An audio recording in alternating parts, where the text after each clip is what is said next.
Hello, good morning. For today's video, so, gagawa na tayo ngayon sa kape. Papakita ko paano kung gagawin ng kape ko. Ito ang ginger na ginagawa namin ng kape everyday. So, minsan pa sila sa mga kape dito. At ang ganda nito, may benefits pa ito sa katawan. Hindi tayo ibang, walang mga benefits. Ito, maganda, talagang may benefits sa katawan. Magulat kayo sa kutsilyo ko. Sobrang na ito. So, pinaka-favorite ko ito. Ayan. Kasi, marami akong kutsilyo, marami nang wala. So, mas maganda pa ito. Nagkaraki kutsilyo. Diba? Ayan.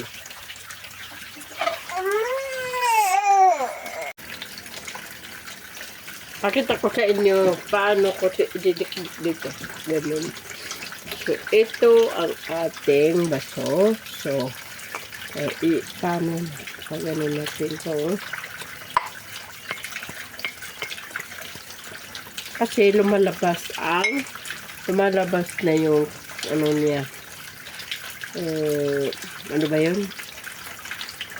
Mas lumalabas pa na yung tubig na yung hindi po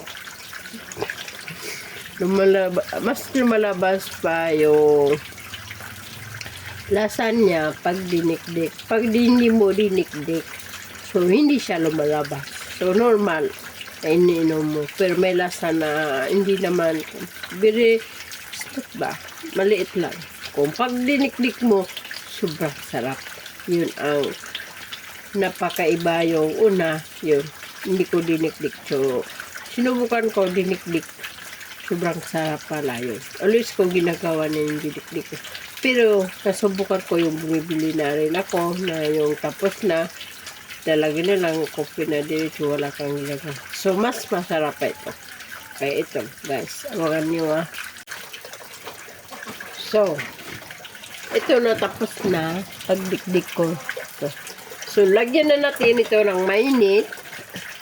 Hindi ko pinakita sa inyo paano ko dikdik kasi matagal ko dikdikin. Ayan na, lumabas na ang kulay.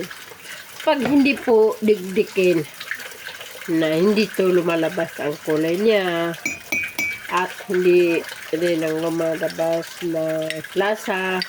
So,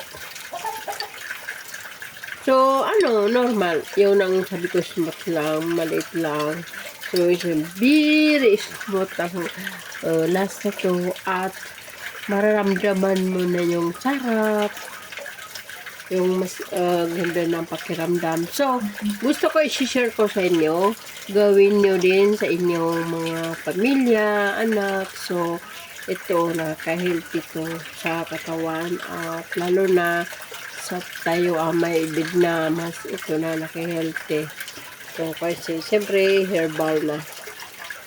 Okay.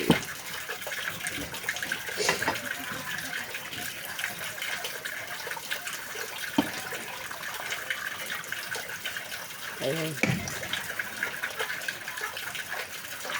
Siyempre, ayan. Siyempre. Kasi dalawa kami sa aking husband. So, high blood ang aking husband. Ako, so normally, wala na. Ayun na. Everyday. 2 times sa minsan, kung gusto namin. Pero everyday to, hindi namin bumibili talaga kami. Sige, thank you very much sa lahat.